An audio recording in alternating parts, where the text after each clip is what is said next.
बोलो जयकारा बोल मेरे श्री गुरु महाराज की जय। सभी गुरुमुख प्रेमियों से सप्रेम जय सच्चिदानंद। इंसान किसी काम को करता है, अगर दृढ़ निश्चय से काम की शुरुआत करता है, काम को अंजाम देता है तो अवश्य सफलता मिलती है। देखो, जब से इंसान इस दुनिया में आया, हम स्वयं अपने आप को देखें। कोई भी गुरुमुख प्रेमी बहन हो, भाई हो, सबसे पहले बचपना होता है। बचपन से ही एक अपना रवैया होता है, तरीका होता है, एक नज़रिया होता है अपना, कि किसी काम को बचपन में तो खेल कूद का कार्य होता है, खिलौनों की ज़रूरत होती है। किसी भी वस्तु को प्राप्त करने के लिए जद्दोजहद बच्चा करता है। किसी भी वस्तु को देखता है, खिलौना हो या खिलौना ना भी हो, कोई कीमती वस्तु हो, लेकिन उसको प्राप्त करने की अगर ठान ली है तो उसको प्राप्त करके रहता है। जुनून की हद तक अगर अपनी विचारधारा को रखता है तो, और यही नज़रिया फिर आगे भी कायम रखने से चलते चलते संसार के बड़े बड़े पदों पर, बड़े ओहदों पर, बड़ी बड़ी डिग्रियों पर विजय हासिल करता है, जीत हासिल करता है। यानी ये कहें कि अगर किसी भी कार्य के पीछे हम लग जाते हैं तो उसको पूरा करके छोड़ते हैं।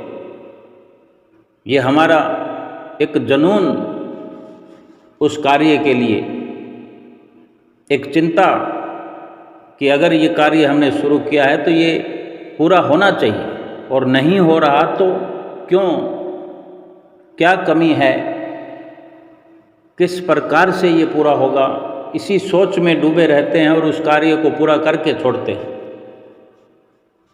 किसी डिग्री को हासिल करना है तो पढ़ाई की ज़रूरत होती है। हमारे परीक्षा के अंदर पूरे नंबर आने चाहिए, आगे से आगे हमें बढ़ते हुए जहां हम पहुंचना चाहते हैं, जिस डिग्री को हासिल करना चाहते हैं, और डिग्रियां प्राप्त करने पर उसके बाद भी हम कोई नौकरी करना चाहते हैं, किस प्रकार से हमें तरक्की मिलनी चाहिए, उसी दौड़ धूप में लगे रहते हैं और सफलता हासिल करते हैं। बेशक ये संसार की तरक्की है, ये झूठी तरक्की है, और इसमें मुकम्मल तौर पर सफलता प्राप्त करने के लिए प्रारब्ध, तकदीर का भी भरपूर हमारे पक्ष में होना जरूरी है। फिर भी कहा जाता है कि सफलता प्राप्त हो जाती है जुनून की हद तक मेहनत करने वालों को। अब अगर भक्ति की बात करें, परमार्थ की बात करें, आत्म कल्याण की बात करें, तो हम स्वयं सोचते ही रहते हैं। ऐसी बात नहीं है कि अगर हम भक्ति मार्ग में लगे हैं, श्री गुरु महाराज जी की चरण शरण प्राप्त हुई है, नाम की बख्शिश भी हुई है, सत्संग में जाते हैं, सत्संग सुनते हैं, सत्संग करते भी हैं, आरती पूजा करते हैं, सेवा करते हैं, दर्शन करते हैं, भजन सुमरन करते हैं। हम स्वयं देखें कि अधिकतर तो मन लगता ही नहीं है, ना आरती पूजा में लगता है, न सेवा में लगता है, न सत्संग में लगता है, न दर्शन ध्यान में लगता है, न भजन अभ्यास हो पाता है। लेकिन जुनून अगर अपनाएं, जुनून के साथ अगर श्री आरती पूजा करें, सेवा करें, सत्संग करें, दर्शन करें, भजन अभ्यास करें, तो सफलता मिलना शुरू हो जाता है। फिर भी एक कमी जो है वो हर वक्त सामने दिखाई देती है कि वो नहीं हुआ जो होना चाहिए था। तो बात वहीं की वहीं है कि जुनून भी हमारा अधूरा है, कोशिश भी अधूरी है, समय भी अधूरा है। लेकिन अगर पीछे पड़ जाएं, भजन भक्ति के लिए हम पीछे पड़ जाएं, भक्ति प्राप्त करने के लिए भक्ति के पीछे लग जाएं कि हासिल करना ही करना है, हमारा मकसद ही यही हो जाए, जबकि मकसद है भी यही जीवन का, भक्ति को प्राप्त करना, भक्ति को हासिल करना। बस ये समझ में आ जाए कि हमारा असली मकसद जो जीवन का है वो भक्ति प्राप्त करना है, और इसी बात को अपने जहन में बिठा लें, तो फिर आगे से आगे बढ़ते हुए अपनी मंजिल पर पहुंचने के लिए छोटी छोटी मंजिलों को तय करते हुए, छोटी छोटी मंजिलों को तय करते हुए आगे बढ़ते हुए हम पाएंगे कि कल हम जहाँ खड़े थे आज उससे आगे चले गए, और फिर कल इससे और आगे पहुँचना है, पहुँच कर ही रहना। ये जुनून है, ये पीछे पड़ना है।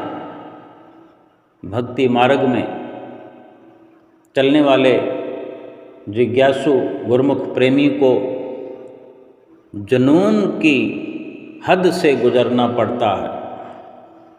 संसार के कार्य जो हैं बिना जुनून के पूरे नहीं होते, तो फिर भक्ति तो जो असल में जीवन का लक्ष्य है, कितना भारी ये भक्ति और परमार्थ का लक्ष्य है जिसको लेकर के इंसान इस दुनिया में आया है, हम इस दुनिया में आए हैं। तो सोचो कितना बड़ा ये लक्ष्य है, भक्ति परमार्थ करने के कितने बड़े मायने हैं, जिसके लिए मनुष्य जैसा जीवन मिला है। अगर इतना भारी भरकम काम ना होता तो क्या 84 लाख योनियों में हर कोई नहीं कर रहा होता? लेकिन ऐसा नहीं है। और अगर मनुष्य जीवन प्राप्त हुआ है और फिर मनुष्य जीवन अगर यूं ही बीतता चला जाए, हम व्यतीत कर दें इसे, और अपने लक्ष्य की पूर्ति हमें ना हो, तो ये कितने अफसोस की बात है।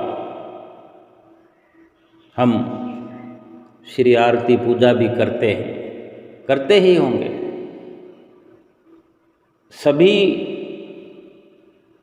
करते हैं।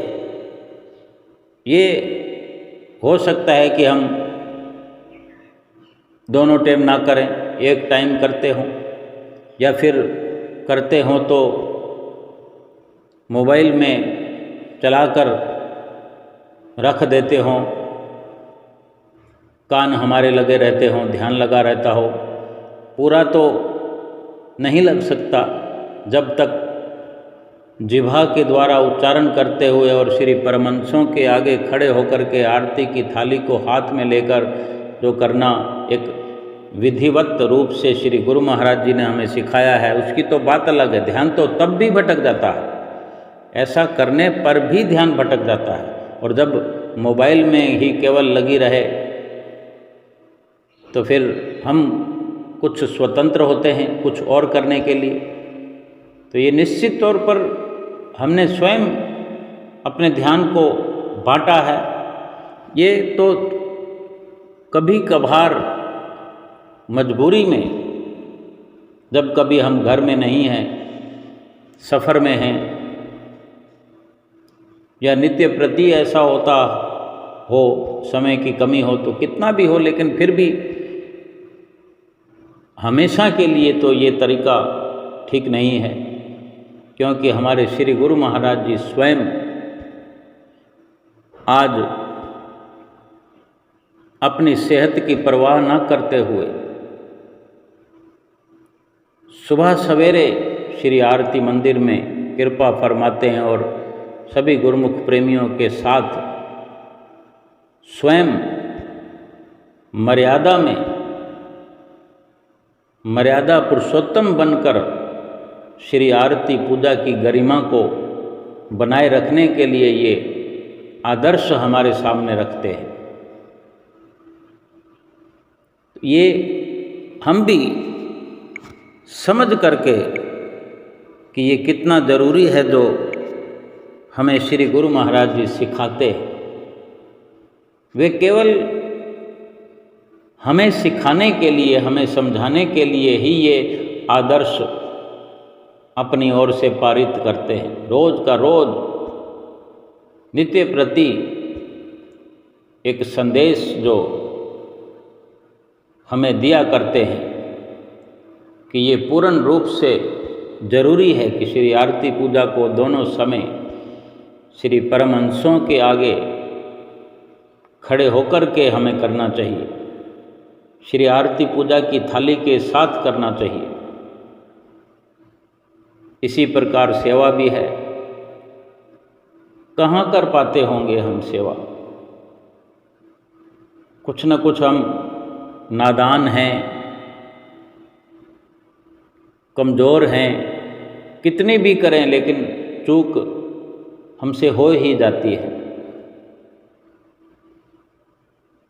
अगर जुनून के अनुसार बहुत हमारे आदरणीय गुरुमुख प्रेमी ऐसे हैं,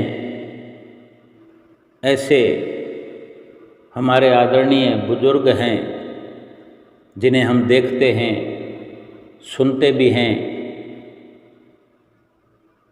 ग्रंथों में उनके नाम भी अंकित हैं, जो 5 नियमों की पालना नित्य करते हैं, सेवा को बड़े अच्छे से अंजाम देते हैं, सत्य का संग करते हैं, दर्शन करके अपने चित्त को साफ सुथरा रखते हैं, भजन अभ्यास नित्य करते हैं। उनको हम नमन करते हैं और ऐसी मंगल कामना करते हैं कि हम पर भी श्री गुरु महाराज जी की ऐसी कृपा बनी रहे कि हम 5 नियमों की पालना की गरिमा को बना करके रखें, अपने जीवन में उतारें, सतगुरु के इन सुंदर आदेशों को और इन नियमों की पालना करें। और जब ये ख्याल हमारे भीतर पक्का हो जाएगा कि हम पीछे पड़ जाएं, तो हमें लाभ भी फिर हमारी मेहनत के अनुसार श्री आरती पूजा का लाभ मिलेगा, सेवा का लाभ मिलेगा, सत्संग का लाभ मिलेगा, दर्शनों का लाभ मिलेगा, भजन सुमरन 2 घंटे करने का वो अलभ्य लाभ मिलेगा। एक दृष्टांत है कि एक चिड़िया जो कितना एक नन्हा सा पक्षी है,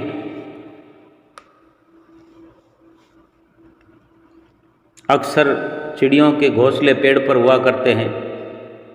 पेड़ पर एक चिड़िया का घोंसला है और जैसे दाने चुनकर वो अपने मुंह में, अपनी चोंच में दबा कर लाती है अपने लिए या अपने बच्चों के लिए, तो अपने घोंसले में लाती है। तो एक बार चिड़िया का एक दाना पेड़ के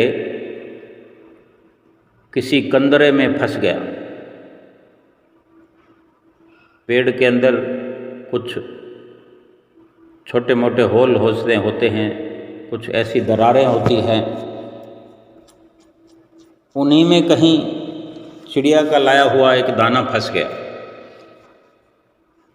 उस दाने की क्या कीमत है वो तो चिड़िया ही जानती है कि वो कितना सफ़र करके लाई है और चोंच में दबा कर लाई है। और अब अगर वो दाना फिर से उसको लाना पड़े तो कितनी मशक्क़त करनी पड़ेगी, कितनी मेहनत करनी पड़ेगी, कितना दूर जाना पड़ेगा और कितना समय खर्च करना पड़ेगा।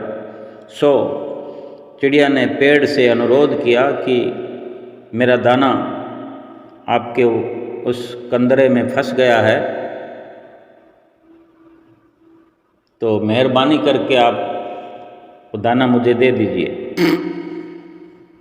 पेड़ इतना बड़ा और चिड़िया छोटी सी, कहाँ सुनने वाला था पेड़।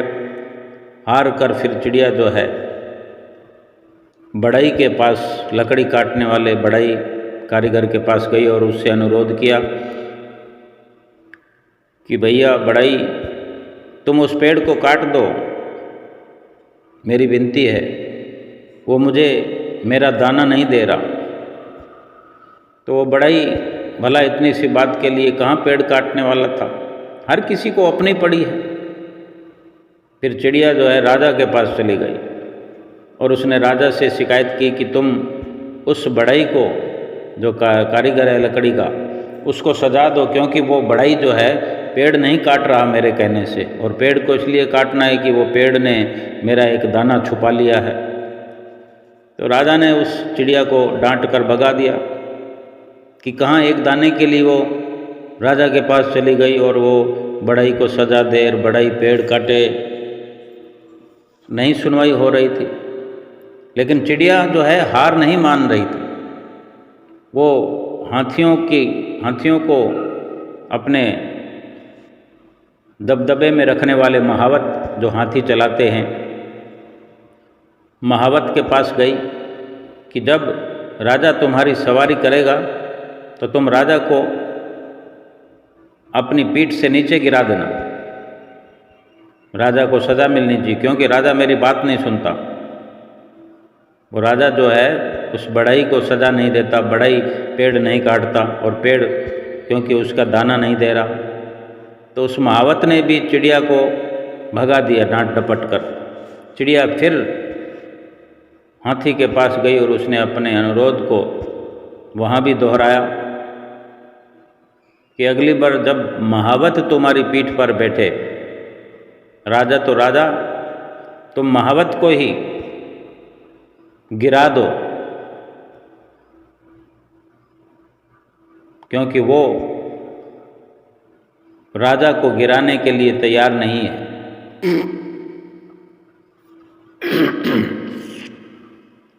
तो ये सारी बातें दोहराई कि राजा को किस लिए गिराना है, महावत को किस लिए गिराना है, बढ़ई को सज़ा देनी है, बढ़ई को सज़ा क्यों देनी है कि पेड़ को वो सज़ा नहीं दे रहा, और पेड़ को सज़ा क्यों देनी है, उसने उसका दाना छुपा लिया है। तो हाथी भी बिगड़ गया चिड़िया पर कि तो इतनी सी बात के लिए मुझे महावत और राजा को गिराने की बात सोच भी कैसे रही है। फिर चिड़िया जो है चींटी के पास गई और वही बात रखी, अपनी अनुरोध दोहरा कर कहा कि तुम हाथी की सूंड में घुस जाओ, क्योंकि चिड़िया जानती है कि चींटी अगर हाथी की सूंड में घुस जाती है तो हाथी पर मुसीबत आ जाती है। तो चिड़िया जब चींटी को कहती है कि सूंड में घुस जाओ, तो चींटी ने चिड़िया से कहा कि चल भाग यहाँ से, बड़ी आई हाथी की सूंड में घुसने को बोलने वाली।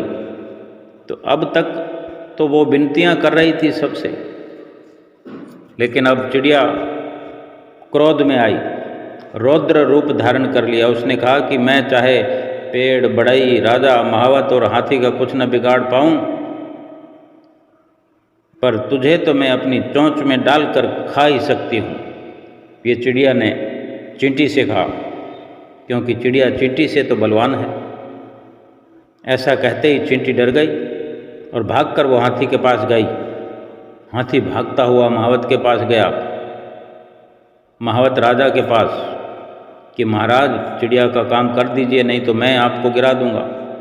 राजा ने फौरन बढ़ई को बुलाया, उससे कहा कि पेड़ काट दो, नहीं तो सजा दूंगा।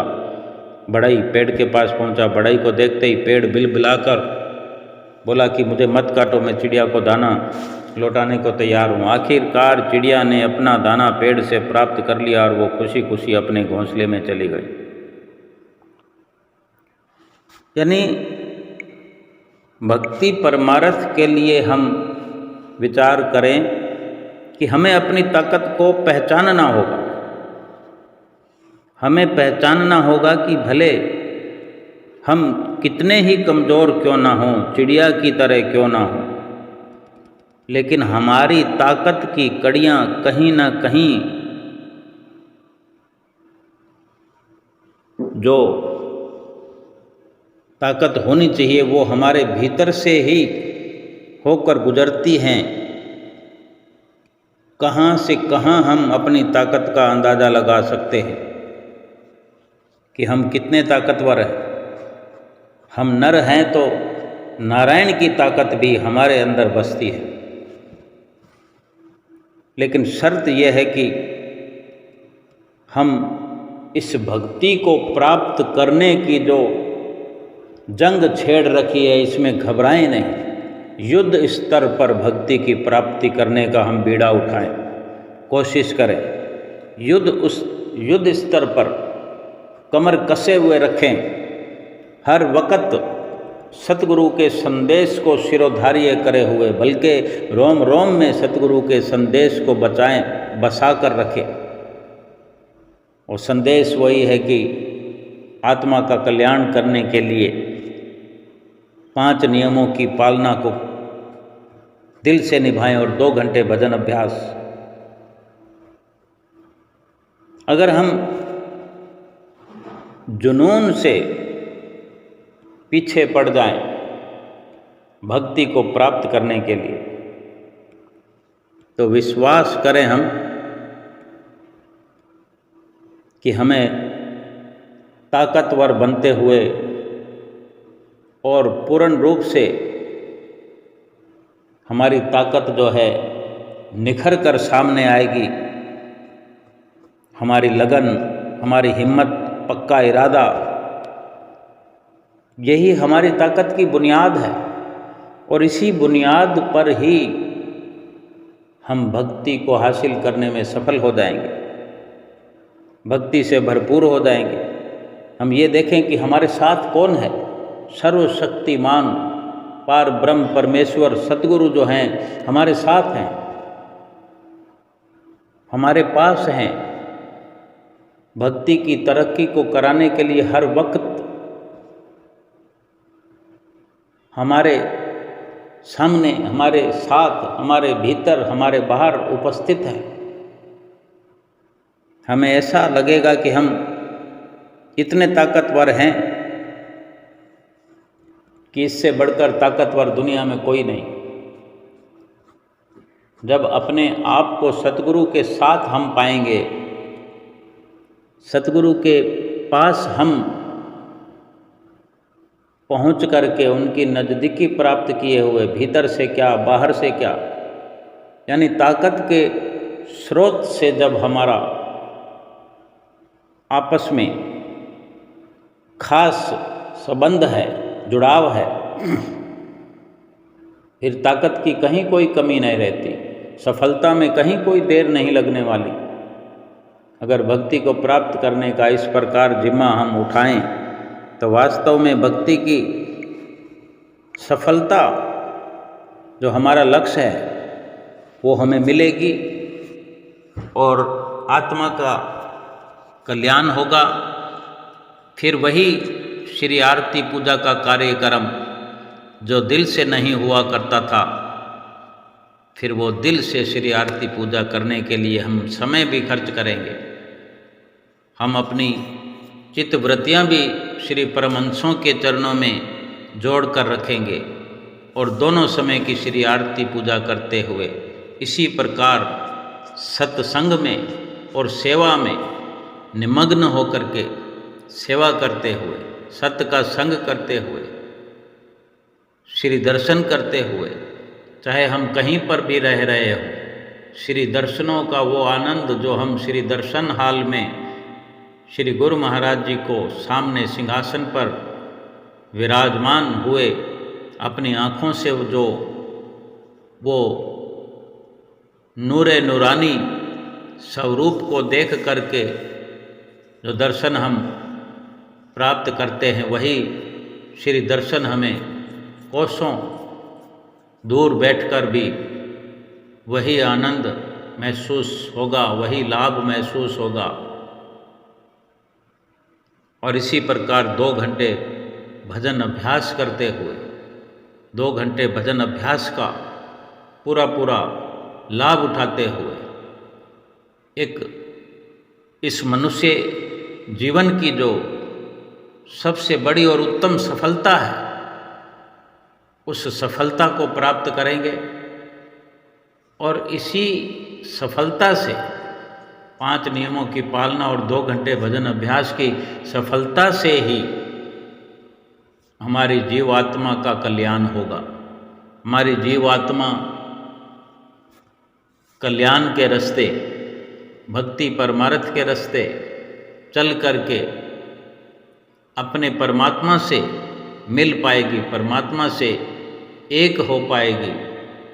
और यही इस जीवन का स्वर्णिम लक्ष्य है, यही मनुष्य जीवन का मकसद है जो हमने पूरा करना है और अपने सतगुरु की प्रसन्नता का पात्र बनना है। और सतगुरु का आशीर्वाद हर वक्त हमारे साथ है, हमारे सिर पर अपने सतगुरु का हाथ है, इसका पूरा लाभ उठा करके हमने अपने लोक और परलोक दोनों को संवारना है और लोक परलोक सुहेला करना है। बोलो जयकारा बोल मेरे श्री गुरु महाराज की जय।